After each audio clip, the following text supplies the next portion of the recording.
gostaria de trabalhar com vocês, nesse momento, um conceito extremamente importante na bioquímica: metabolismo. Metabolismo é uma atividade celular altamente coordenada, na qual muitos sistemas multienzimáticos, e esses sistemas multienzimáticos é o que nós chamamos de vias metabólicas, atuam de forma cooperativa. Qual é a função, então, do metabolismo? Através dele, é possível nós obtermos energia química. Além disso, é possível converter as moléculas dos nutrientes que nós nos alimentamos em moléculas com características das células. Uma outra função desse metabolismo é polimerizar precursores monoméricos em macromoléculas, tais como proteínas, ácidos nucleicos e polissacarídeos. Além disso, sintetizar e degradar biomoléculas necessárias para as células. Diante desse conceito e dessas funções, nós vamos observar que o metabolismo ele é composto por todas as reações químicas que acontecem dentro da célula. Só que vamos pensar, nós temos reações em que nós pegamos uma macromolécula, por exemplo, um carboidrato, e essa macromolécula ela é convertida em unidades menores. E nós temos exatamente o contrário. Nós temos, a partir de unidades menores, a formação de uma macromolécula. Dessa maneira, então, nós podemos separar o metabolismo em dois grandes grupos de reações que podem acontecer tanto no sentido de quebra dessa macromolécula para formar unidades menores, quanto no sentido contrário, a partir de unidades menores, formar macromolécula. Dessa forma, nós temos o que nós chamamos de catabolismo. O catabolismo é a fase do metabolismo no qual moléculas nutrientes orgânicas sofrem degradação e elas são convertidas com esse processo em produtos menores e mais simples. E nós ainda temos o anabolismo. Nele, também denominado de biossíntese, as moléculas precursoras, pequenas e simples, elas são ligadas entre si, formando moléculas maiores e complexas. O que é metabolismo? Metabolismo é catabolismo mais anabolismo, ou seja, todo o conjunto de reações que acontecem dentro da célula. Vamos entender como que ocorre a relação energética entre as vias metabólicas. Nutrientes energéticos encontrados em macromoléculas, como carboidratos, lipídios e proteínas, são degradados em moléculas menores, que essas moléculas menores vão liberar como produtos finais sem energia CO2, água, NH3.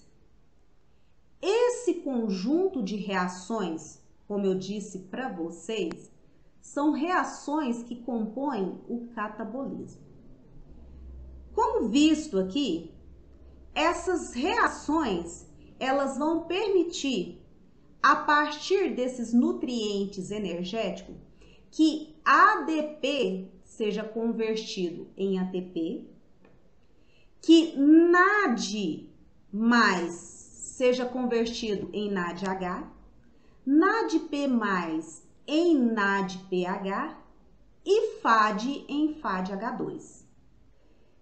Dentro da célula, Isso daqui são moléculas com energia química e que são liberadas por esse conjunto de reações do catabolismo. Mas vamos analisar o contrário.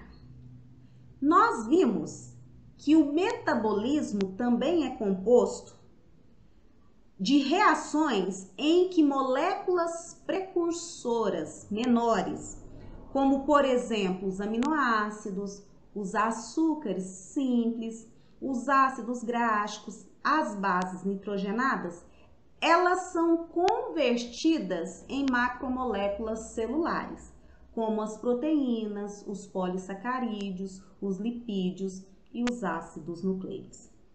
Esse conjunto de reações faz parte do anabolismo.